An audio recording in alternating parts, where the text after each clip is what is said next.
مگر وہ کریم ہے، اسی لیے ہر چھوٹے بڑے پر ایک جیسی توجہ رکھتا ہے کہ اس کے سامنے کوئی بڑا نہیں، خاص طور پر وہ لوگ جو اس سے مخلص ہوں، جیسے آپ نے اپنا آبائی مذہب چھوڑ کر سچائی کو قبول کیا ہو، ان پر تو ان کی خصوصی نظر کرم رہتی ہے۔ داؤد کے دل پر ایک چوٹ سی لگی، اس نے اس سے پہلے کبھی اللہ تعالیٰ کے بارے میں اس طرح نہیں سوچا تھا، اس کا دل اللہ کی محبت سے سرشار ہو گیا۔ وہ کچھ دیر سر جھکا کر بیٹھا رہا، پھر مسکرا کر بولا، چلیے یہ اچھی بات ہے کہ شیطان نے ہمیں بھی کوئی اہمیت دی ہے اور ہماری طرف بھی کوئی جال پھینکا۔ یقیناً آپ اہم آدمی ہیں، آپ نے اسلام قبول کیا ہے، وہ آپ کے ایمان کو ضائع کرنا چاہتا تھا۔ ویسے معاف کیجیے، مگر میرا تاثر یہ ہے کہ یہ جال آپ کے لیے تھا۔ اس لڑکی نے تو ایک دفعہ بھی میری طرف نہیں دیکھا، اس کے مخاطب تو آپ ہی تھے سینیور۔ داؤد نے سینیور کہتے ہوئے بالکل اس لڑکی کے لہجے کی نقل اتاری تھی۔ اس کے چہرے پر ہنسی کا تاثر تھا۔ عبداللہ بھی ہنسنے لگا، پھر داؤد سے دریافت کیا، آپ برطانوی ہیں، آپ کو کرکٹ کا شوق تو ہوگا؟ بہت زیادہ تو نہیں لیکن ہے، اس کھیل کو سمجھتا ہوں، داؤد نے جواب دیا۔ تو پھر آپ شیطان کے کھیل کو بھی سمجھ سکتے ہیں۔ دیکھیے انٹرنیشنل کرکٹ میں دنیا کے بہترین کھلاڑی شریک ہوتے ہیں، مگر اس کے باوجود وہ ہر فن مولا نہیں ہو سکتے، ان میں کچھ نہ کچھ کمزوری رہ جاتی ہے۔ چنانچہ ہر ٹیم اپنے مخالف کو اس کی طاقت کے بجائے اس کی کمزوری کے میدان میں لے جا کر اس کو شکست دیتی ہے۔ جیسے کرکٹ میں کچھ بیٹسمین لیگ سٹمپ کی طرف بہت اچھا کھیلتے ہیں، مگر آف سٹمپ پر کمزور ہوتے ہیں۔ اچھے بالر ہمیشہ ان کو آف سٹمپ پر بال کراتے ہیں، وہ وہاں رنز نہیں کر پاتے اور کوشش کرتے ہیں تو آؤٹ ہو جاتے ہیں۔ بات تو آپ صحیح کہہ رہے ہیں، مگر اس کا ہماری گفتگو سے کیا تعلق؟ تعلق ہے، بالکل ہے۔ شیطان انسان کا دشمن ہے، وہ جانتا ہے کہ جنسی جذبہ انسان کی سب سے بڑی کمزوری ہے۔ وہ اکثر لوگوں کو اسی آف سٹمپ پر گیندیں کرا کر انہیں سلپ میں کیچ آؤٹ کراتا ہے۔ مگر آپ تو سلپ نہیں ہوئے، داؤد نے مسکراتے ہوئے کہا۔ مگر اس کی وجہ میں پہلے بتا چکا ہوں، ایک دنیا ہم انسانوں کی ہے، اس سے پوشیدہ ایک دنیا شیطانوں کی ہے، جو ہمارے لیے جال تیار کرتے رہتے ہیں۔ اس سے بلند ایک اور دنیا فرشتوں کی ہے، اور ان سب سے بلند اللہ کی اپنی ہستی ہے۔ عبداللہ ایک لمحے کو رکا اور پھر آسمان کی طرف سر اٹھا کر کہا، قرآن مجید اور احادیث مبارکہ کے ذریعے سے جو میں دیکھ سکتا ہوں، کاش میں تمہیں دکھا سکوں۔ میرا مالک یہ بساط بچھا کر کہیں چلا نہیں گیا ہے، اس کا عرش قائم ہے، پوری کائنات کی لمحہ بلمحہ اطلاعات عرش تک پہنچ رہی ہیں، ہر غلام پر آقا کی نظر ہے، ہر مخلوق کی اسے خبر ہے، ہر کسی کے حسب حال احکام جاری ہو رہے ہیں۔ کیا یہاں ہر جگہ فرشتے موجود ہیں؟ داؤد نے قدر تعجب سے پوچھا تو عبداللہ نے کہا، ہر جگہ موجود ہیں، ہر لمحہ نگرانی کر رہے ہیں، ہر لمحے کی اطلاع اسے دیتے ہیں اور ہر لمحہ اس کا فیصلہ نافذ کر رہے ہوتے ہیں۔ گرچہ خدا کی یہ دنیا انسان اور شیاطین دونوں سے پوشیدہ کر دی گئی ہے، مگر انسان اور شیاطین کی جنگ پر اس کی خصوصی نظر رہتی ہے۔ وہ جانتا ہے کہ انسان بہت کمزور ہے اور شیاطین اس پر چھپ کر وار کریں گے تو وہ ان کا مقابلہ نہیں کر پائے گا۔ چنانچہ جو لوگ اللہ کی یاد میں جیتے ہیں تو پھر پروردگار اپنی تدبیر کرتا ہے۔ اس تدبیر میں کبھی وہ فرشتوں کو استعمال کرتا ہے اور کبھی انسانوں کو، مگر اس کے نتیجے میں شیطان کی ہر تدبیر آخر کار الٹی اس کے گلے پڑ جاتی ہے۔ عبداللہ کے خاموش ہوتے ہی داؤد نے کہا، اور اس وقت اس کی تدبیر یہ تھی کہ اللہ نے مجھے آپ کے ساتھ کر دیا تاکہ آپ کے دل میں کوئی برا خیال نہ آئے، کیونکہ اللہ کو پہلے سے پتا تھا کہ وہ لڑکی یہاں آپ کو ملے گی۔ پھر وہ ایک لمحے کو رکا اور غور سے عبداللہ کو دیکھتے ہوئے کہا، میرا خیال نہیں ہے کہ آپ تنہا ہوتے تب بھی آپ کا رویہ کچھ مختلف ہوتا۔ سچ بتائیے کہ آپ تنہا ہوتے تو آپ کیا کرتے؟ یہ تو صرف اللہ ہی بہتر جانتا ہے کہ میں کیا کرتا، مگر مجھے اللہ سے حسن ظن ہے کہ وہ مجھے بھٹکنے نہیں دیتے، کیونکہ جس وقت وہ لڑکی مجھ سے مخاطب ہوئی اور اپنی خدمات پیش کیں تو میرے دل میں پہلا خیال یہ آیا تھا کہ اس تک اسلام کی دعوت کیسے پہنچائی جائے۔ پھر وہ خود ہی ہنستے ہوئے بولا، ایسی لڑکی کو دیکھ کر یہ خیال صرف فرشتہ ہی دل میں ڈال سکتا ہے۔ اتنا غیر فطری اور غیر مردانہ خیال کبھی کسی انسان کو نہیں آ سکتا۔ عبداللہ کی بات پر داؤد نے زور کا قہقہا لگایا اور کہا، اچھا، تو آپ اس کی بات سن کر اتنی دیر جو خاموش رہے تھے تو یہ سوچ رہے تھے؟ میں سمجھا تھا کہ آپ میرے ساتھ ہونے پر پچھتا رہے ہیں اور مجھے بھگانے کا طریقہ سوچ رہے ہیں۔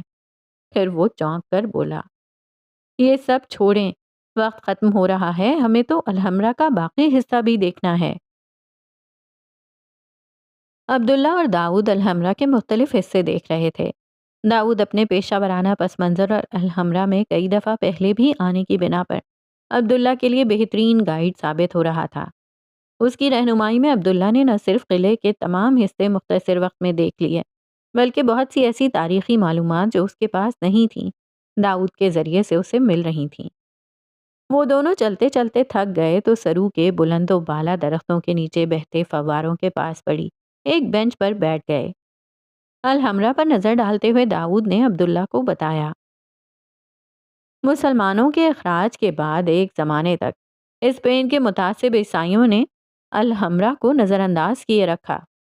پھر اس کے بعد ایک امریکی مصنف نے 19ویں صدی میں الحمرا پر کچھ کہانیاں لکھی جن کو بہت مقبولیت ملی، جس کے بعد اس پر توجہ دی گئی اور اب اقوام متحدہ نے اسے ایک شاہکار ثقافتی ورثہ قرار دے دیا ہے۔ یہ اسپین کا سب سے بڑا سیاحتی مرکز ہے، جسے دیکھنے سالانہ 20 لاکھ سے زیادہ سیاح آتے ہیں، مگر وہی دیکھ کر نہیں جاتے جو سبق یہاں پر سب سے زیادہ نمایاں طور پر لکھا ہوا ہے۔ عبداللہ نے دھیرے سے تبصرہ کیا۔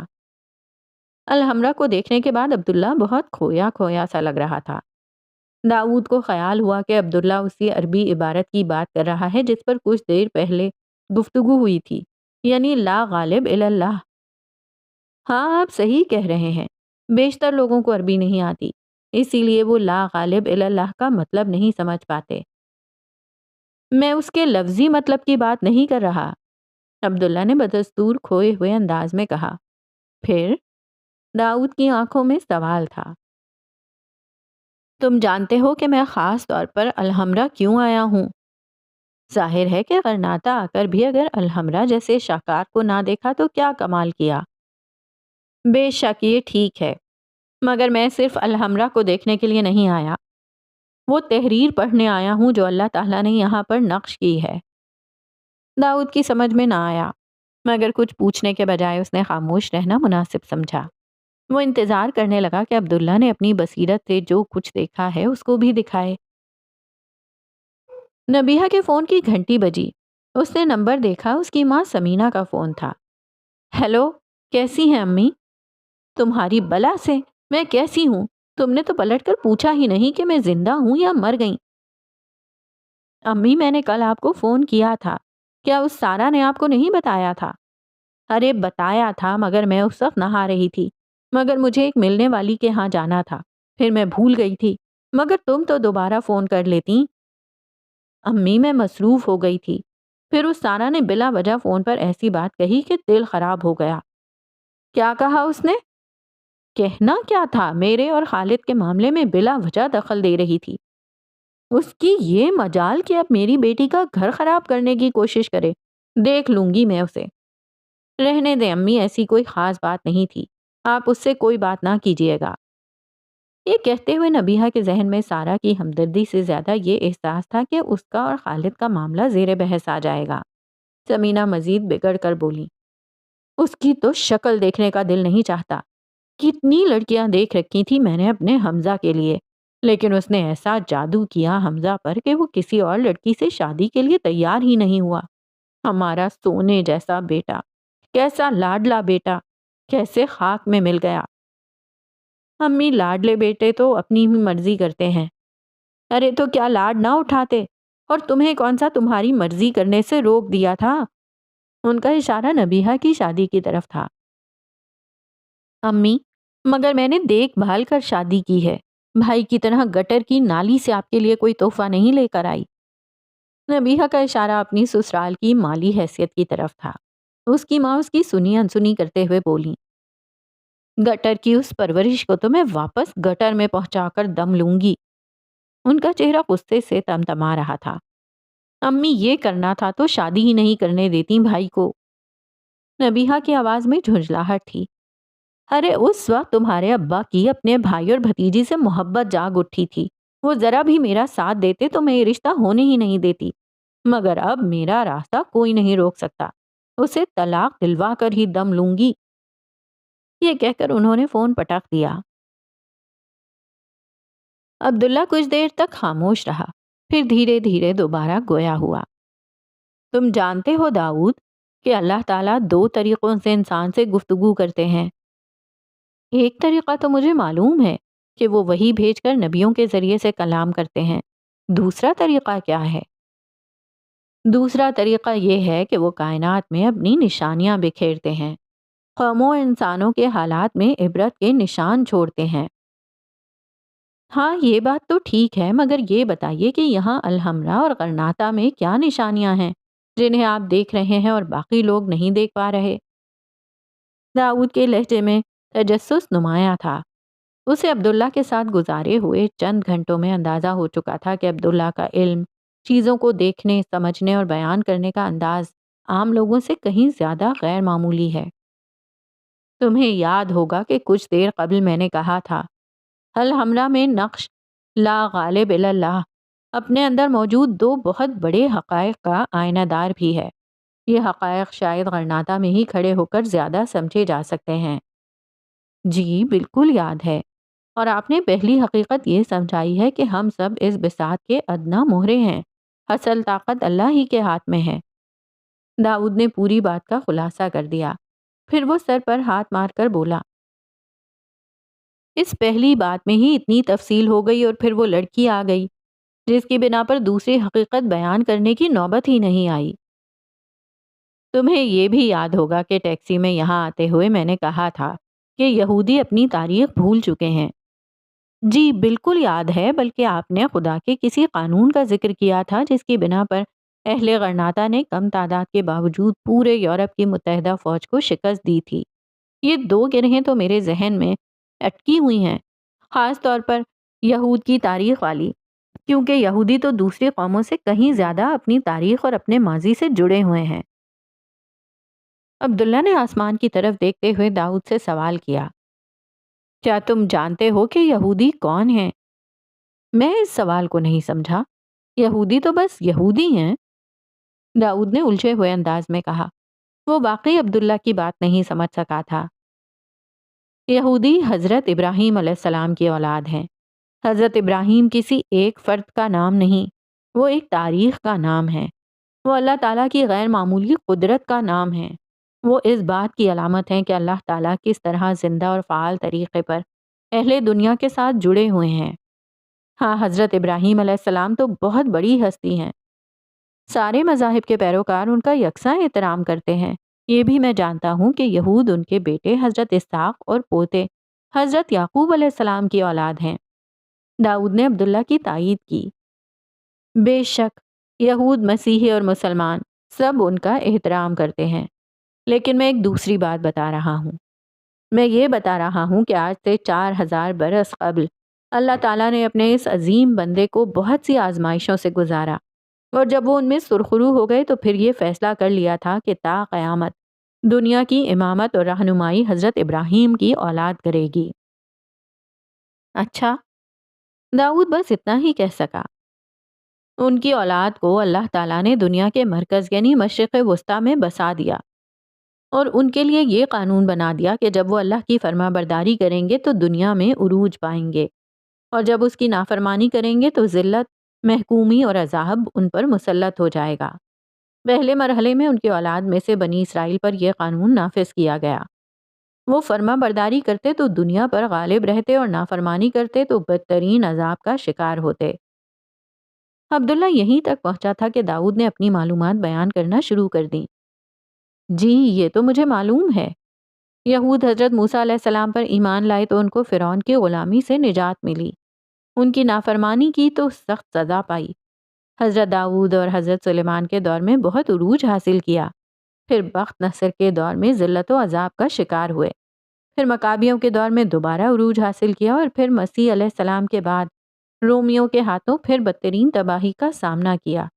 میں اس تاریخ سے واقف ہوں، مگر یہ نہیں جانتا کہ یہ کسی قانون کے تحت ہو رہا ہے۔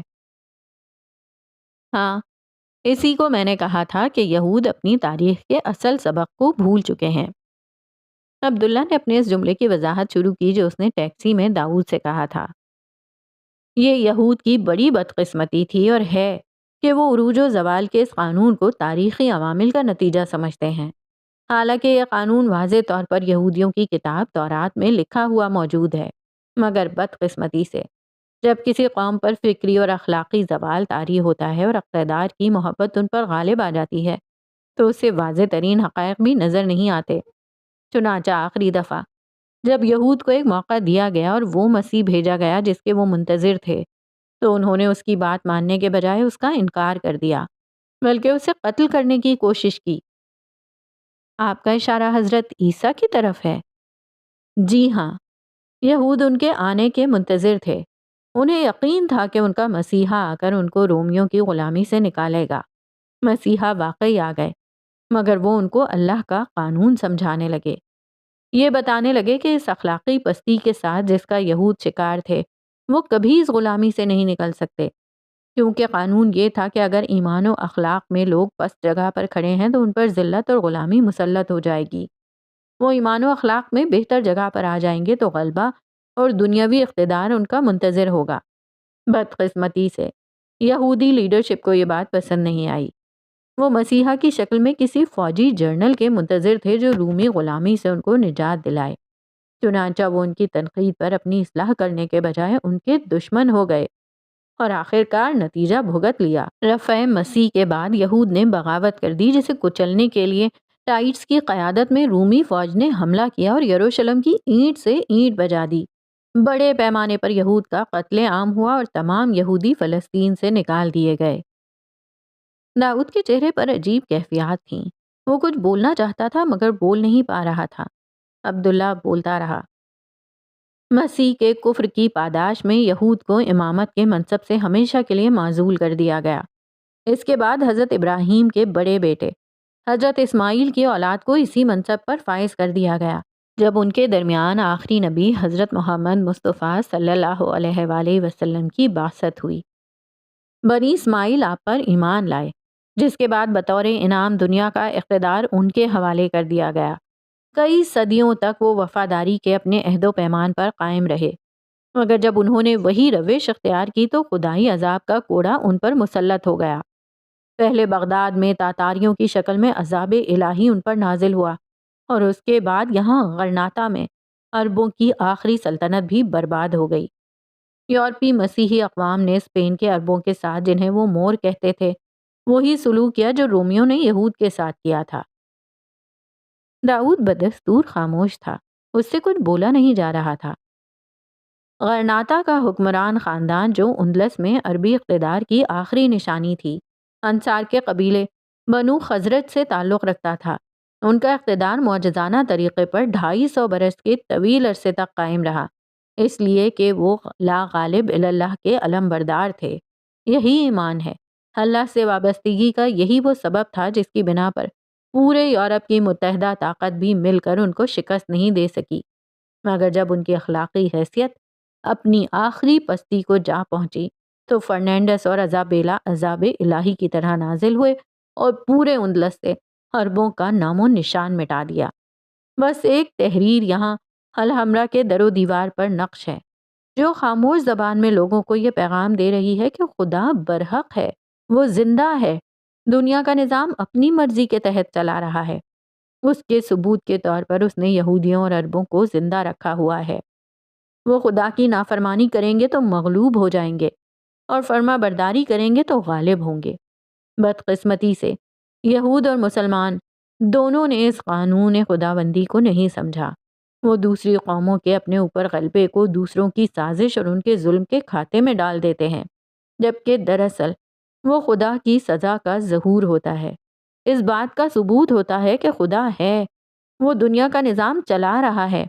اس بات کا ثبوت ہے کہ روز قیامت وہ اسی طرح افراد کی سزا و جزا کرے گا۔ خدا کے ہونے اور روز قیامت اس کی جزا و سزا کے برحق ہونے کا اس سے بڑا ثبوت دنیا اور کیا دیکھنا چاہتی ہے؟ بیٹا تم بھی جاب ڈھونڈنے کی کچھ کوشش کرو، جنید کو تو بری بھلی ملازمت مل گئی ہے، ایک کی جگہ دو تنخواہیں گھر میں آئیں گی تو کچھ ہاتھ فارغ ہوگا۔ جمیلہ نے بستر پر دراز سعد سے کہا جو ٹی وی دیکھ رہا تھا۔ ماں کی بات سن کر سعد نے ٹی وی کا چینل بدلتے ہوئے جواب دیا، امی کوشش تو کر رہا ہوں اور کیا کروں، آپ سارا باجی سے کیوں نہیں کہتی کہ وہ حمزہ بھائی سے بات کریں، جنید کی جاب بھی ان کی وجہ سے ہوئی، اتنے بڑے لوگ ہیں، ہمارے کزن ہیں، کیا ہمارے لیے اتنا بھی نہیں کر سکتے؟ کہا ہے بیٹا وہ کوشش بھی کر رہا ہے، لیکن کسی کو زبردستی تو نہیں کر سکتے نا۔ ویسے بھی ہمیں شکر کرنا چاہیے کہ اللہ نے تمہاری بہن کا گھر بسا دیا، ایسا اچھا رشتہ تو خواب میں بھی نہیں مل سکتا تھا، مگر ہر دفعہ نصیب یاوری نہیں کرتا۔ ابھی تو تمہاری چھوٹی بہن صبا باقی ہے، وہ ابھی انٹر میں ہے، اس کو تو ابھی بہت وقت ہے، لڑکیوں کے پاس کبھی زیادہ وقت نہیں ہوتا۔ بہرحال کوشش کرتے رہو، اور یہ کیا ہر وقت ٹی وی دیکھتے رہتے ہو؟ فارغ انسان کا ذہن شیطان کا کارخانہ بن جاتا ہے، ٹی وی پر ویسے ہی کوئی اچھی چیزیں نہیں آتی۔ ہاں امی آپ ٹھیک کہتی ہیں، ہر جگہ مسلمانوں کا قتل عام ہو رہا ہے، یہی ٹی وی پر دکھاتے ہیں۔ کافر اقوام نے مسلمان ملکوں پر قبضہ کر رکھا ہے اور ان پر ظلم و ستم ڈھا رہے ہیں، سمجھ میں نہیں آتا اللہ مسلمانوں کی مدد کیوں نہیں کرتا؟ ہاں بیٹا خبر نہیں، اللہ کافروں کے خلاف مسلمانوں کی مدد کیوں نہیں کرتا؟ ہم تو یہ ظلم و ستم دیکھتے دیکھتے بچے سے بوڑھے ہو گئے۔ خیر تم مسجد میں جا کر بیٹھا کرو، کچھ درس وغیرہ سنا کرو، بری صحبتوں اور بیکار ٹی وی دیکھتے رہنے سے بہتر ہے نیکی کے کاموں میں لگو۔ ٹھیک ہے امی آپ درست کہتی ہیں، فارغ انسان کا ذہن شیطان کا کارخانہ بن جاتا ہے۔ یہ کہتے ہوئے سعد نے ٹی وی بند کر دیا۔ یقین نہیں آتا، داؤد نے گہری سانس لے کر کہا، اللہ تعالیٰ اس طرح آج بھی انسانوں کے ساتھ زندہ معاملات کر رہے ہیں۔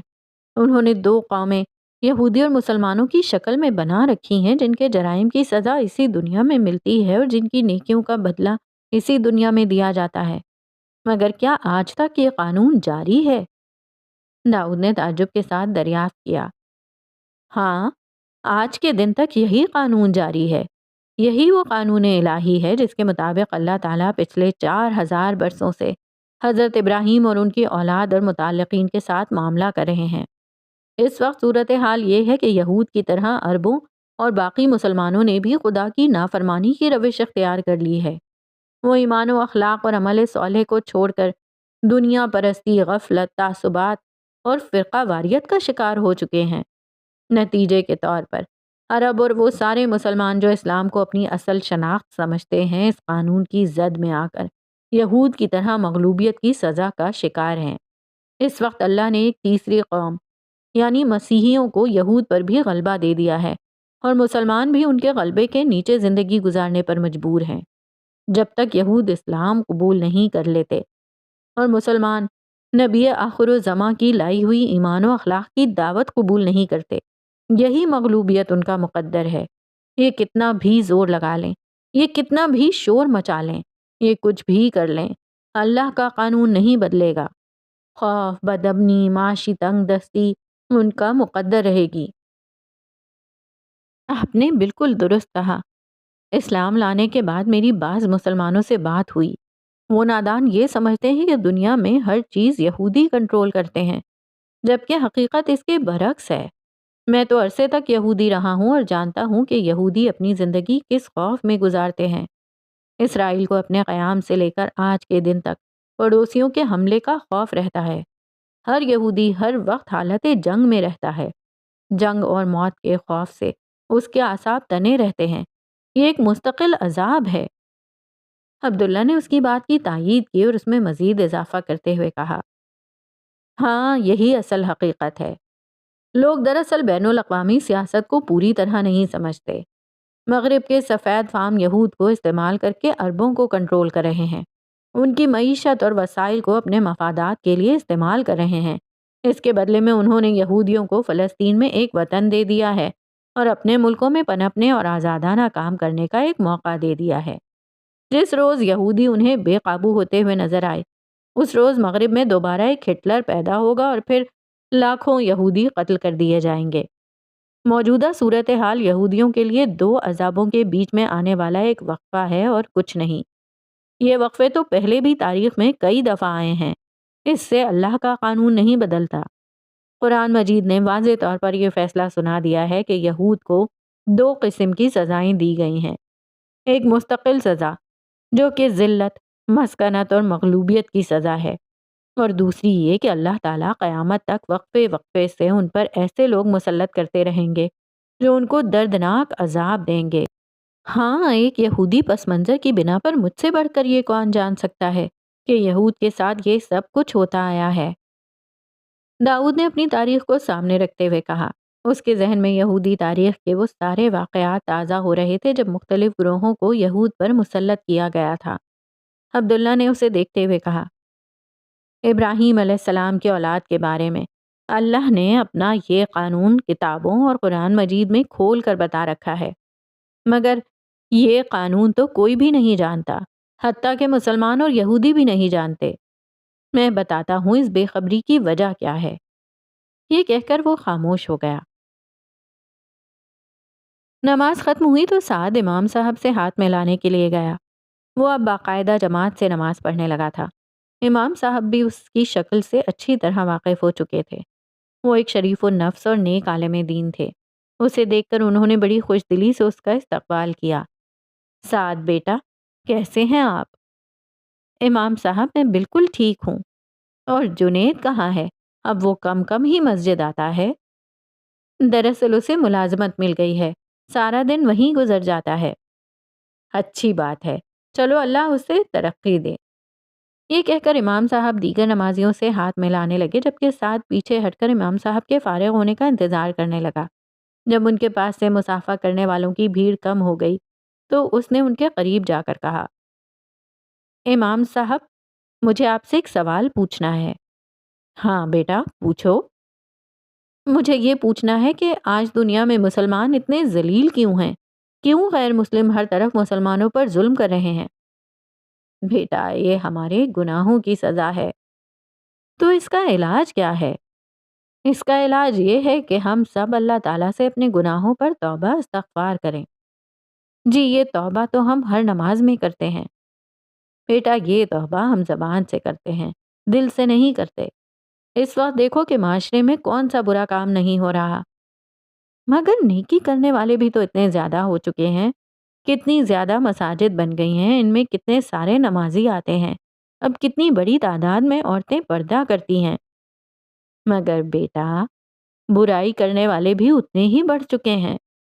خیر، سرے دست تو مجھے کہیں جانا ہے، دیر ہو رہی ہے، اس موضوع پر پھر کبھی بات کریں گے۔ امام صاحب یہ کہہ کر آگے بڑھ گئے۔ سعد ان کو کھڑا جاتا دیکھتا رہا۔ اسی اثنا میں کسی نے پیچھے سے اس کے کندھے پر ہاتھ رکھا۔ اس نے مڑ کر دیکھا، ایک بارش شخص اس کے سامنے کھڑا تھا۔ اس نے کہا، میرا نام شاہد ہے۔ میرا نام سعد ہے۔ سعد نے مسافے کے لیے ہاتھ بڑھاتے ہوئے کہا۔ شاہد نے اس کا ہاتھ تھامتے ہوئے کہا، میں نے آپ کی گفتگو امام صاحب سے سنی ہے، آپ بالکل ٹھیک کہہ رہے ہیں۔ امام صاحب کے پاس تو آپ کی باتوں کا تسلی بخش جواب نہیں ہے، آپ میرے ساتھ چلیے، میں آپ کا تعارف ایسے لوگوں سے کرواؤں گا جو بہت نیک ہیں اور جن کے پاس ان سارے سوالوں کا جواب بھی ہے اور اس کا حل بھی۔ انشاءاللہ آپ جیسے نوجوانوں کی مدد سے ہم کفار کو شکست دے کر ساری دنیا پر اسلام کا غلبہ ضرور قائم کریں گے۔ جی ضرور، میں بخوشی آپ کے ساتھ چلوں گا، میری بھی یقیناً یہی خواہش ہے۔ شاہد اس کا ہاتھ تھامے مسجد سے باہر نکل گیا۔